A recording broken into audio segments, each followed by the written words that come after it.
So, Judd, tell us, how much of the final film was actually improvised? Well, it's hard to know because the whole process is very collaborative with all of the actors. So even when I'm writing in the first draft by myself, I'm calling up Paul and Seth and kicking around ideas. And as soon as I'm done, we read it out loud and start improvising and rehearsing. And that's the one thing I think we do that most other movies don't do, which is almost 7, 8, 9 months before we shoot the movie, we're all already kicking it around, all the things we might be able to do. Mm-hmm.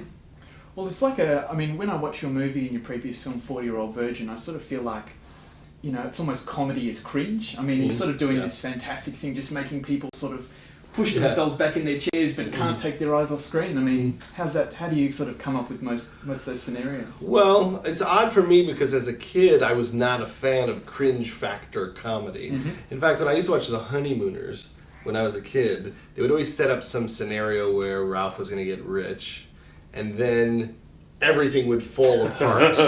And, like he would be doing a commercial for a product and he would be doing it on TV and he would start melting down and doing a terrible job. And I always would shut the TV off or change the channel or just run out in the hall.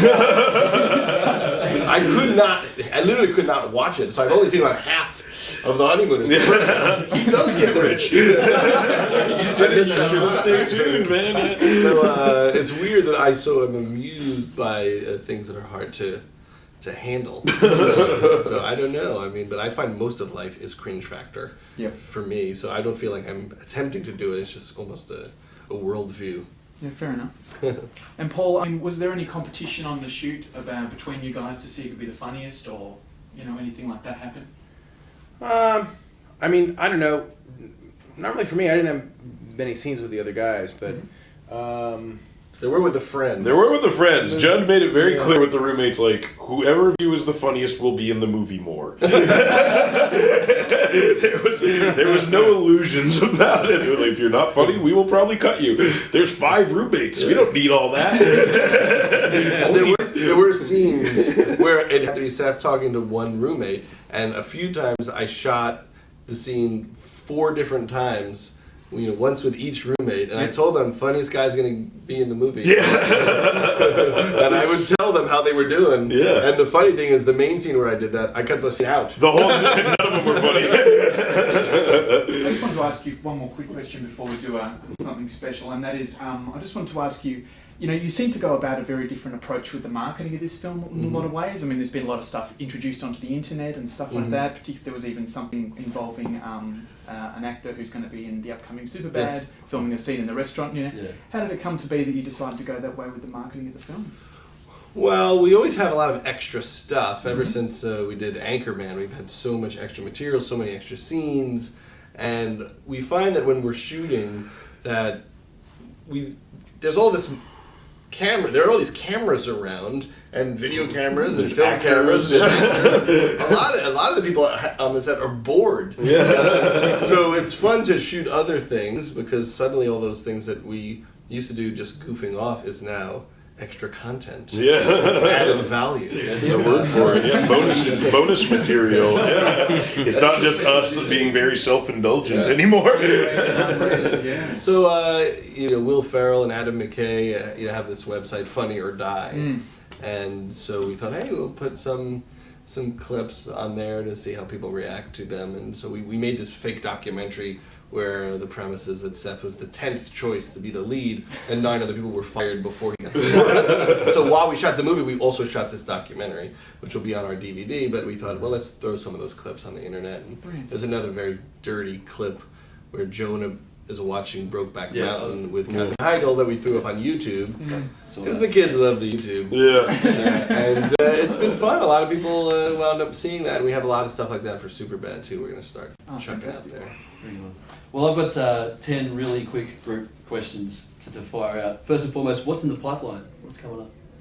What's next? Well, Superbad comes out at the end of summer, the beginning of the fall here, and that's I think it's a very sweet, but like the dirtiest high school movie ever made, and we're oddly proud of it. Seth is one of the writers and stars of it, Bill Hader from Saturday Night Live, and Michael Cera from Arrested Development, and Jonah Hill. And then later in the year, I wrote a movie that's called Walk Hard, which is kind of a goof on Walk the Line and Ray, which stars John C. Reilly as Dewey Cox. And he has an addictive personality. What about you, Paul? What have you got next? Well, there's this movie coming out in August called The 10, which is 10 short stories, kind of based loosely. I mean, really loosely. Very loosely. The 10 Commandments. Actually, it's very literal. Literally it's a based. period piece, that's I did a movie years ago called Wet Hot American Summer, and it's the same kind of the same group of people, same director, and that comes out in August. Great. And really quickly, impressions of Australia. Is this all of your first time here? Yeah. Yeah, we're having a great time. It's really cool, yeah. We're glad there was no cyclone. Yeah, we missed the Sydney cyclone. cyclones all the time. Yeah, exactly. It's always It's beautiful. nice. It's the people have been great, and it's such a it's a beautiful country. We were in Sydney for a couple of days, and I got there a little later than these guys, so I didn't get to see that much of it. But It's delightful. It's very similar to Canada. It is. In that it's hockey town. filled with very nice people who don't like America. Exactly. I feel right at home. We've got one more question. We've just been told we're running out of ask one more. So there goes 9 of the ones I left. No, I'm sorry. He worked on those. We'll give you two more. Yeah, we'll give you two. No, we'll finalise. It's it's the age-old question. What came first, the chicken or the egg? Apparently the zoo. I read the red rooster came first. It's the great ancestor of the chicken, and it's native to Australia. and see. Well, thanks very much, guys. Thanks very much for joining us. Really appreciate you spending time, and all the best with the film. It's going to be a smash hit. Congratulations. Thank you. Thank you very much. Well, that's it, guys. Knocked Up releases in cinemas on July 5, so rush out and see it. It's fantastic. It's really funny. So I'm KC, I'm Az, and we're from Village TV. and we'll see you soon.